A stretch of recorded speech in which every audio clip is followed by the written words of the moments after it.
الحمدللہ رب العالمین والصلاة والسلام علی سید المرسلین اما بعد فاعوذ باللہ من الشیطان الرجیم بسم اللہ الرحمن الرحیم. پڑھیے الصلاة والسلام علیک یا رسول اللہ وعلی آلک واصحابک یا حبیب اللہ. الصلاة والسلام علیک یا نبی اللہ وعلی آلک واصحابک یا نور اللہ. درود پاک پڑھنے کے بے شمار فضائل و برکات ہیں. سرکار دو عالم نور مجسم صلی اللہ تعالی علیہ وسلم ایک روز تشریف لائے اور آپ کے چہرہ اقدس پر خوشی محسوس ہو رہی تھی. فرمایا میرے پاس جبریل امین علیہ السلام تشریف لائے، اللہ پاک کا پیغام دیا کہ اے محمد مصطفیٰ صلی اللہ تعالی علیہ وسلم، کیا آپ اس بات پر راضی ہیں کہ آپ کی امت میں سے کوئی آپ پر درود بھیجے تو میں اس پر 10 رحمتیں نازل کروں، اور آپ کا امتی آپ پر سلام پڑھے تو میں اس پر 10 بار سلام پڑھوں. اچھا، یہاں ایک خوبصورت بات یہ پتہ چل رہی ہے کہ ایک تو اس حدیث سے ہمیں ایک درود پاک پڑھنے کی فضیلت پتہ چل گئی کہ ایک درود پر 10 رحمتیں ہیں، ایک سلام پڑھیں تو 10 سلامتیاں نازل ہوتی ہیں.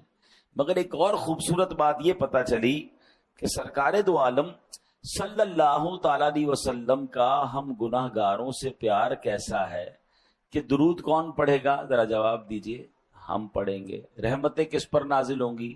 ہم پر نازل ہوں گی. ہم اگر سلام پڑھیں گے تو سلامتی کس پر نازل ہوگی؟ ہم پر. اور خوش کون ہو رہا ہے؟ نبی پاک راضی ہو رہا ہے. یہ ذرا سمجھیے گا. کسی اپنے کو تحفہ ملے، کسی اپنے کو انعام ملے تو خوشی ہوتی ہے نا. تو نبی پاک اپنی امت سے کتنا اٹیچڈ ہیں اور کتنا محبت فرماتے ہیں کہ خوشی مل رہی ہے کہ میری امت مجھ پر درود پڑے گی تو ان پر رحمتیں نازل ہو جائیں گی. تو یہ پتہ چلنا چاہیے کہ سرکار دو عالم علیہ الصلوۃ والسلام ہماری نیکیوں سے، ہماری اچھی باتوں سے بھی راضی ہوتے ہیں کہ میری امت اچھے اعمال کر رہی ہے اور وہ جنت میں جائیں گے. تو ہمیں نبی پاک علیہ الصلوۃ والسلام کی رضا کے لیے بھی درود پاک بھی پڑھنا ہے، خوب نیکیاں بھی کرنی ہیں، اور اپنے آپ کو انشاءاللہ گناہوں سے محفوظ بھی رکھنا ہے. تو آج قرآن مجید فرقان حمید کی آیت ہے. اللہ کریم قرآن میں ارشاد فرماتا ہے، پارہ نمبر 1 ہے، سورہ بقرہ ہے، اور آیت نمبر ہے 85. بسم اللہ الرحمن الرحیم. افتؤمنون ببعض الکتاب وتکفرون ببعض فما جزاء من يفعل ذلك منكم الا خزي في الحياة الدنيا ويوم القيامة يردون الى اشد العذاب وَمَا اللَّهُ بِغَافِلٍ عَمَّا تَعْمَلُونَ. آسان ترجمہ قرآن کنز العرفان. تو کیا تم اللہ کے بعض احکامات کو مانتے ہو اور بعض سے انکار کرتے ہو؟ تو جو تم میں ایسا کرے اس کا بدلہ دنیاوی زندگی میں ذلت و رسوائی کے سوا اور کیا ہے، اور قیامت کے دن انہیں شدید ترین عذاب کی طرف لوٹایا جائے گا، اور اللہ تمہارے اعمال سے بے خبر نہیں ہے. اے میرے پیارے اسلامی بھائیوں، اس آیت میں جو ہمیں میسج دیا جا رہا ہے نا، وہ بڑا کمال کا میسج ہے. بیسیکلی شان نزول تو یہودیوں کے لیے تھا کہ ان سے اللہ کریم نے 3 باتوں کا تورات میں وعدہ لیا تھا. ایک دوسرے کو آپس میں قتل نہیں کرو گے، ایک دوسرے کو جلا وطن نہیں کرو گے، یعنی گھروں سے نہیں نکالو گے، تم میں سے کوئی شخص قید ہو جائے یا غلام بنا لیا جائے تو اسے خرید کر آزاد نہیں کرو گے. لیکن انہوں نے کیا کیا؟ 3 وعدوں میں سے 1-2 باتیں ماننا شروع کر دی اور ایک اپنی مرضی سے قتل و غارت گری کرنے لگے. تو اب قرآن مجید فرقان حمید میں ان سے کیا کہا گیا؟ افتؤمنون ببعض الکتاب. تو کیا تم اللہ کے بعض احکام کو مانتے ہو؟ اور پھر کیا فرمایا؟ وتکفرون ببعض، اور بعض سے انکار کرتے ہو. یعنی اپنی مرضی سے ایک حکم کو پک کر لیتے ہو، ایک کو چوز کر لیتے ہو، باقی چھوڑ دیتے ہو. اب جو یہ کرتا ہے تو پھر اس کے بارے میں اس کی سزا کیا بیان فرمائی قرآن نے؟ فما جزاء من یفعل ذلک منکم، یعنی کیا جزا جو کرے یہ تم میں سے، فرمایا الا خزی فی الحیات الدنیا، مگر رسوائی دنیا کی زندگی میں، یہ دنیاوی سزا تھی۔ اب مزید فرمایا وَيَوْمَ الْقِيَامَةِ يُرَدُّونَ إِلَىٰ أَشَدِّ الْعَذَابِ، اور قیامت کے دن انہیں شدید ترین عذاب کی طرف لوٹایا جائے گا۔ یعنی جو اپنی مرضی کا حکم مان لے، باقی کا انکار کرے، اسے دو سزائیں ملیں گی، دنیا میں بھی سزا ملے گی اور آخرت کا شدید عذاب بھی ملے گا۔ وَمَا اللَّهُ بِغَافِلٍ عَمَّا تَعْمَلُونَ، اور اللہ تمہارے اعمال سے بے خبر نہیں ہے۔ تو اے میرے پیارے اسلامی بھائیوں، یہاں ایک بڑا واضح قرآن کا میسج ہے۔ یقیناً یہ ان لوگوں سے فرمایا گیا، مگر یہ حکم ہم سب کے لیے بھی ہے کہ قرآن کے کچھ احکام، شریعت کے کچھ احکام مان لیے اور کچھ کو رد کر دیا ہے، کسی کا انکار کر دیا، فرمایا پھر اس کے لیے شدید ترین عذاب ہے، دنیا میں بھی اور آخرت میں بھی۔ اب اس واقعے میں ہمیں ایک اور بات یہ سیکھنے کو مل رہی ہے کہ ظلم بھی حرام ہے اور ظلم پر مدد کرنا بھی حرام ہے۔ آگے سنیے، اب پارٹنر ہوتے ہیں دو، مل کر کام کر رہے ہیں، ہمیں پتا ہے یار یہ پارٹنر ہے میرا، مگر یہ سامنے والے گاہک سے بات ٹھیک نہیں کر رہا ہے، یہ جھوٹ بول رہا ہے، یہ جھوٹ بول کے سودا بیچ رہا ہے، اور اس نے ابھی سود پہ پیسے لیے ہیں یا فلاں غلط کام کیا ہے۔ ہم کہتے ہیں یار اب اس کی غلط اس کو کہیں گے تو کمپنی بیٹھ جائے گی، بیچتا تو مال بڑا اچھا ہے، جھوٹ بول کے بیچ تو آتا ہے، سودا سب سے اچھا بیچتا ہے جناب، کاروبار اس کو سمجھ بڑی ہے، کچھ بھی کر کے آئٹم بیچ کے آ جاتا ہے۔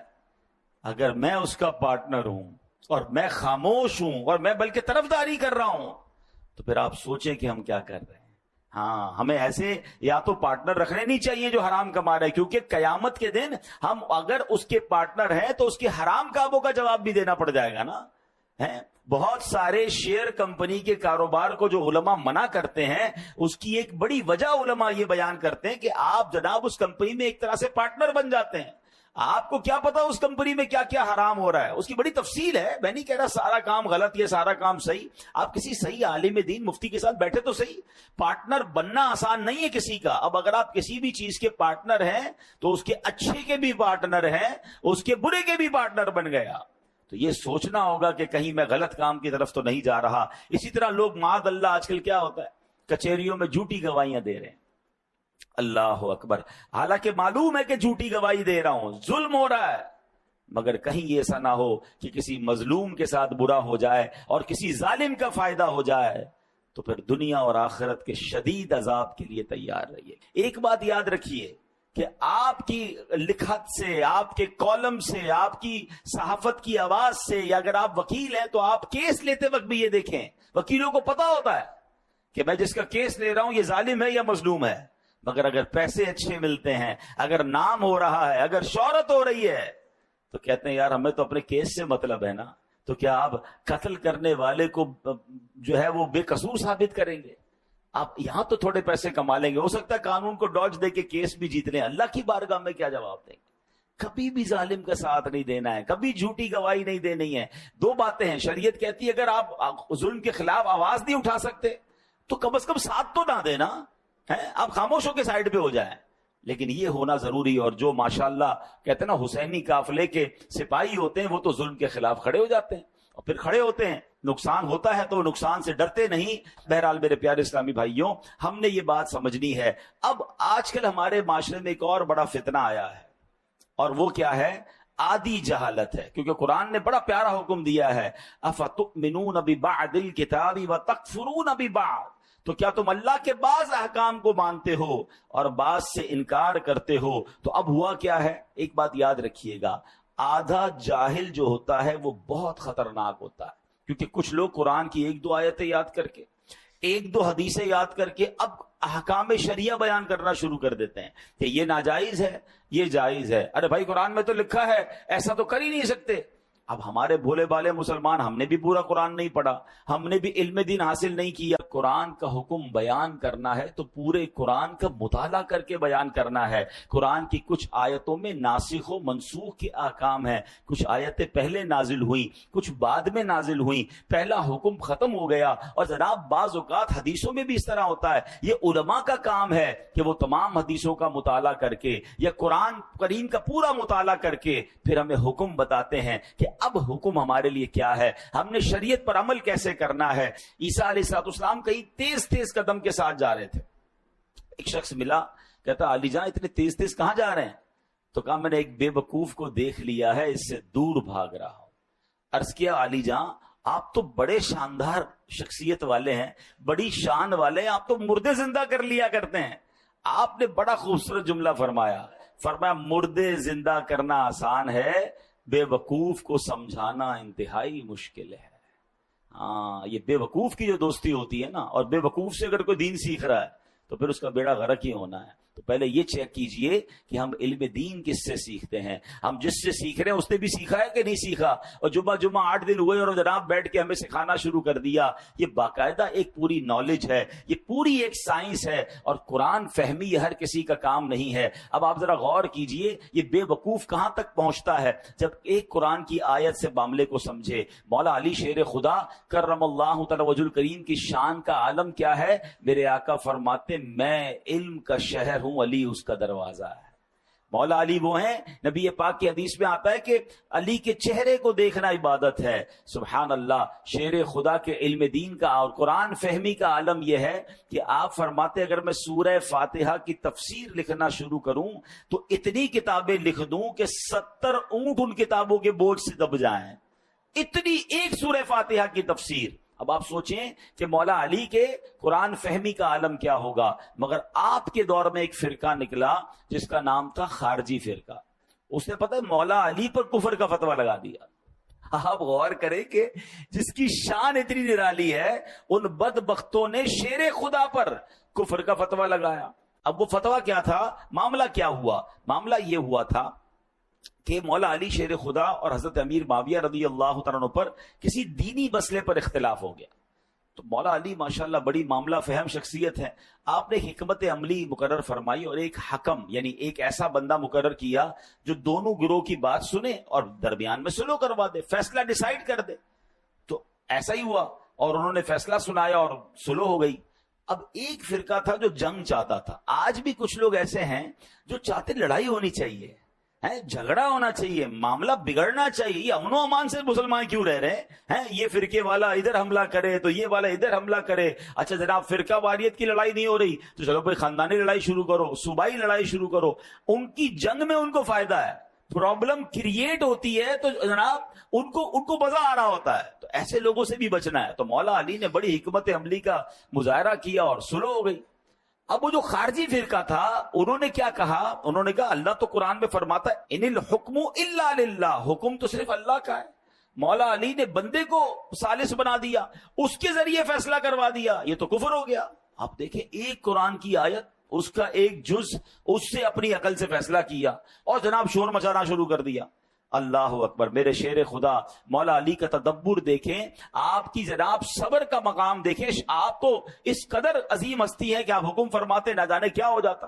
آپ نے پھر سلو کی طرف بات آگے بڑھائی. آپ نے جو ترجمان القرآن ہیں عبداللہ ابن عباس رضی اللہ تعالیٰ عنہ, کمال کا قرآن کا علم تھا, ان کو بھیجا کہ جا کے ذرا ان کو سمجھائیں. حضرت عبداللہ ابن عباس ان کے پاس گئے, کہا بتائیے کیا مسئلہ ہے. وہ کہتے مسئلہ یہ اللہ کے سوا تو کوئی حکم بن نہیں سکتا, کوئی فیصلہ کر نہیں سکتا. یہ مولا علی نے انسان کو یہ حکم کیسے دے دیا؟ تو جناب معاذ اللہ یہ کفر ہو گیا. اللہ اکبر. اب سنیے گا حضرت عبداللہ ابن عباس کا جواب بھی, اور آج کل کے دور میں یہ جو آدھی جہالت پھیلانے والے ہیں ان کو بھی آپ نے جو ہے وہ سمجھنا ہے. انہوں نے کہا کیا تم نے سورہ مائدہ کی آیت نمبر 95 کی تلاوت نہیں کی ہے؟ اگر حالت احرام میں, اللہ کیا فرماتا ہے, اگر کوئی حالت احرام میں کسی جانور کو مار دے, مثلا کسی نے خرگوش کو مار دیا, اب حکم یہ ہے کہ اس جانور کی قیمت صدقہ کرے. جس قیمت کا جانور اس نے مارا ہے احرام کی حالت میں, اس کی قیمت کو صدقہ کرے. اب سوال یہ کہ پتہ کیسے چلے کہ جناب یہ قیمت کتنی تھی جانور کی, یا خرگوش مار دیا یا کوئی بھی جانور, اس کی قیمت کیا تھی؟ اللہ قرآن میں حکم فرماتا ہے یحکم بہ ذوی عدل منکم، تم میں سے 2 معتبر آدمی اس میں فیصلہ کر لیں۔ اللہ اکبر۔ عبداللہ ابن عباس کہتے ہیں چند روپوں میں خرگوش آ جاتا ہے، اس کی قیمت ڈیسائیڈ کرنے کے لیے تاکہ آپس میں پرابلم نہ ہو 2 بندے بیٹھ کے فیصلہ کر لیں۔ اللہ اکبر۔ فرمایا بتاؤ جانور کی قیمت زیادہ یا انسانوں کی قیمت زیادہ؟ شیر خدا نے صحابہ کرام کے درمیان کوئی ڈسٹربنس نہ ہو جائے، کوئی لڑائی نہ ہو جائے، انسانی جان ضائع نہ ہو جائے، اس کے لیے کسی کو حکم بنایا کہ جناب فیصلہ کرا دیا جائے۔ تو اس میں کیا حرج ہے جب خرگوش کی قیمت معلوم کرنے کے لیے قرآن کہہ رہا ہے کہ جناب 2 بندے بیٹھ کر فیصلہ کر لیں کہ قیمت کیا ہے؟ تو پتہ یہ چلا ایک آیت تو پڑھی تھی، پورا قرآن نہیں پڑھا تھا، حالانکہ آگے قرآن میں اس کی ڈیفینیشن موجود ہے۔ اور یہی آج کے دور کا پرابلم ہے، اور یہاں ہماری بھی ایک کمزوری ہے کہ ہم جناب ہر کسی کی بات سننے کے عادی بن گئے، اور جب سنتے ہیں تو کنفیوز ہو جاتے ہیں۔ معاذ اللہ۔